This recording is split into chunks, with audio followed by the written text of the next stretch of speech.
नमस्कार दोस्तों, YouTube channel Indian law study में आपका स्वागत है। और आज के वीडियो में हम बात करने वाले हैं लीगल नोटिस। दोस्तों, लीगल नोटिस बहुत इंपॉर्टेंट टॉपिक है क्योंकि हर आदमी के जीवन में कई बार लीगल नोटिस प्राप्त होती हैं तो कई बार लीगल नोटिस भेजना होता है। इन लीगल नोटिसों को कैसे हम भेजें और यदि आपको लीगल नोटिस प्राप्त हो तो उन लीगल नोटिस का जवाब कैसे दें, ये बहुत ही महत्वपूर्ण है। तो वीडियो को अंत तक देखिए। यदि अभी तक आपने हमारे चैनल को सब्सक्राइब नहीं किया है तो चैनल को सब्सक्राइब कर लीजिए और बेल नोटिफिकेशन को प्रेस कर लीजिए ताकि आने वाले हमारे नए वीडियो मिले आपको सबसे पहले। तो आइए शुरू करते हैं। लीगल नोटिस का अर्थ है विरोधी पार्टी को किसी प्रकार के क्लेम, चेतावनी या फिर अपनी इच्छा अनुसार कोई शर्त मानने की एक प्रकार की कानूनी धमकी है कि अगर उसने आपकी इच्छा अनुसार आपका कहा नहीं किया तो आप उसके विरुद्ध कानूनी कार्रवाई कर देंगे। इसीलिए वो आपकी शर्तों को मान ले। दूसरे शब्दों में हम कहें तो इसे सिविल थ्रेट भी कह सकते हैं। लीगल नोटिस में हम अपने प्रतिद्वंदी को यह बताते हैं कि उसने हमारे देश के कानून का उल्लंघन किया है और वो कैसे किया है और उससे हमारा क्या नुकसान हुआ है, या फिर हो सकता है और अपने उस गलती को सुधारने के लिए उसे हमें हमारी शर्तें माननी होंगी जो कि उस नोटिस में लिखी जाती हैं, तथा उन शर्तों को मानने की समय सीमा भी लिखी जाती है कि अगर इस दिए गए समय में आपने हमारी शर्तों के अनुसार कार्य नहीं किया तो हम आपके विरुद्ध कानूनी कार्रवाई कर देंगे। और यदि दिए गए समय के अंदर प्रतिद्वंदी आपकी बातों को नहीं मानता है तो आप कानूनी कार्रवाई करने के लिए स्वतंत्र होते हैं।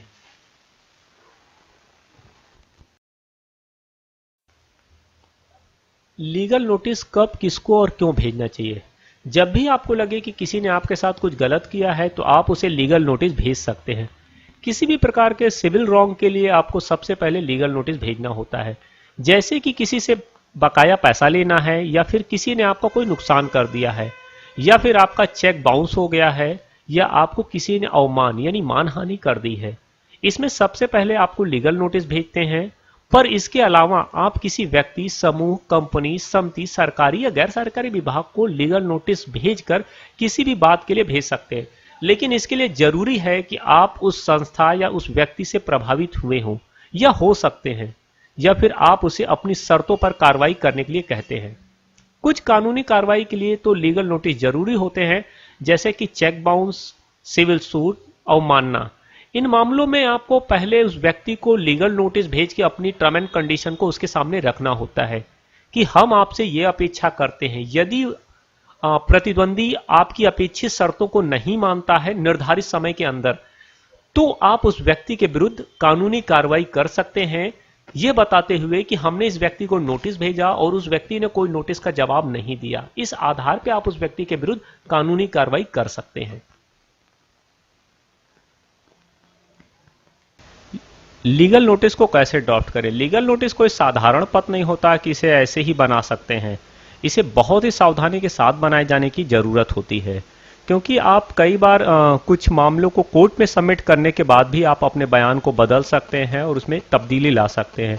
लेकिन लीगल नोटिस एक बार सेंड होने के बाद उसमें कोई रद्दोबदल या तब्दीली नहीं हो सकती, और आपकी लीगल नोटिस में हुई त्रुटि का कोई हल किसी के पास नहीं है। तो लीगल नोटिस को बनाने से पहले उसको बहुत ही सावधानी पूर्वक देखा जाना चाहिए कि कहीं कोई ऐसा विषय या कोई आपका डिमांड रह तो नहीं जा रही है।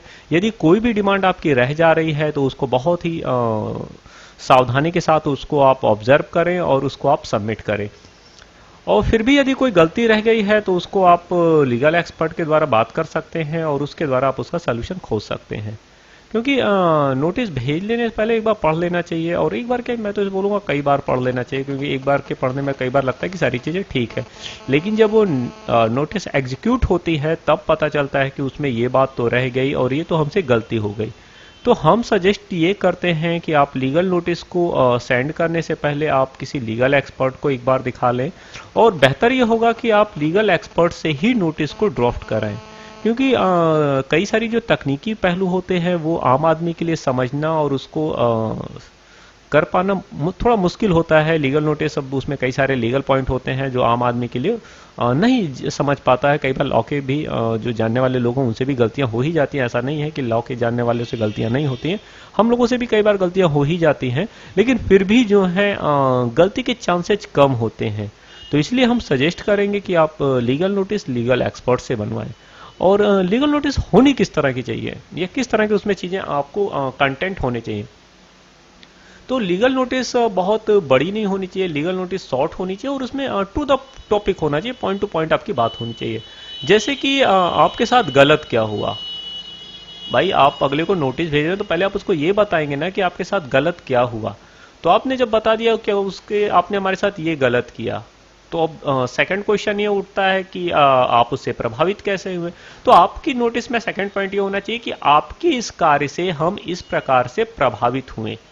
अब आप प्रभावित भी हो गए, अब इसका क्या हल है, क्या सॉल्यूशन है, तो आपको इसमें अपने जो है डिमांड आपकी है वो इसमें क्लियर होनी चाहिए कि इस आपके कार्य से हमें इतना लॉस हुआ और इसके एवज में हम आपसे ये डिमांड करते हैं।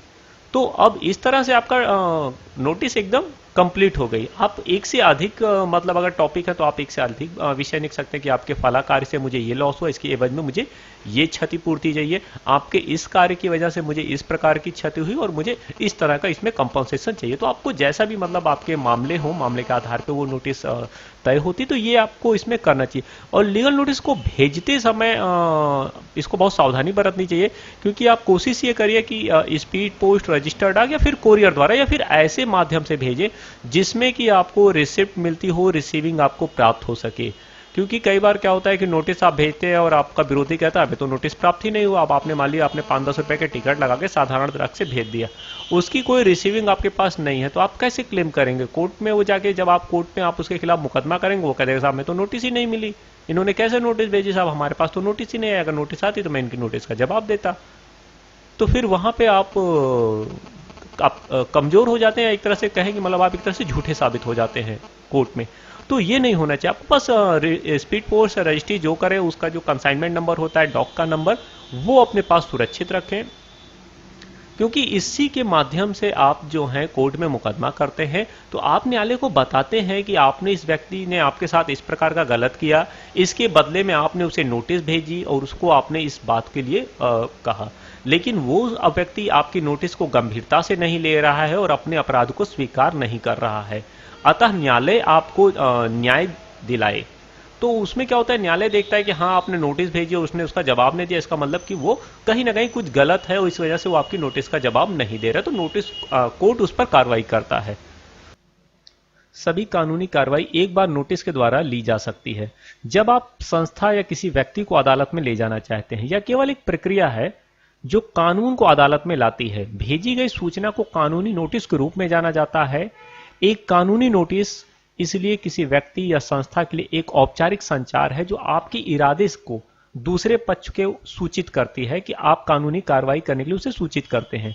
यह नोटिस जब भेजा जाता है तो कानूनी कार्रवाई से पहले आपका इरादा बताता है और इस प्रकार पार्टी को आपकी शिकायत से अवगत कराता है। कई बार एक ही कानूनी नोटिस से जो आपका प्रतिद्वंदी है उसको एड़ी पर ले आती है और समस्या को अदालत से बाहर भी हल किया जा सकता है। दूसरे पक्षों में फलदायक चर्चा के साथ कोर्ट केस दायर करने से पहले एक निश्चित अवधि तक प्रतीक्षा करनी चाहिए।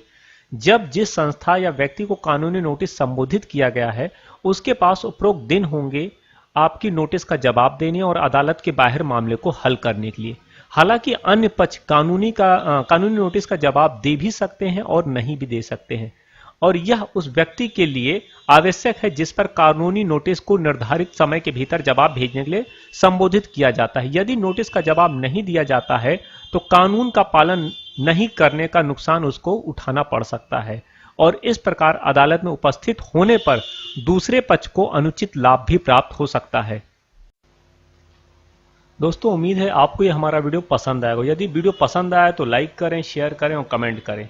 और यदि आप लीगल नोटिस से संबंधित कोई प्रश्न आपके मन में रह गया है जिसका जवाब आपको इस वीडियो में नहीं मिला है तो आप हमें कमेंट बॉक्स में पूछ सकते हैं और हमारी कोशिश होगी कि आपके सवालों का उचित जवाब दिया जाए। तो मिलते हैं एक नए वीडियो में, तब तक के लिए नमस्कार।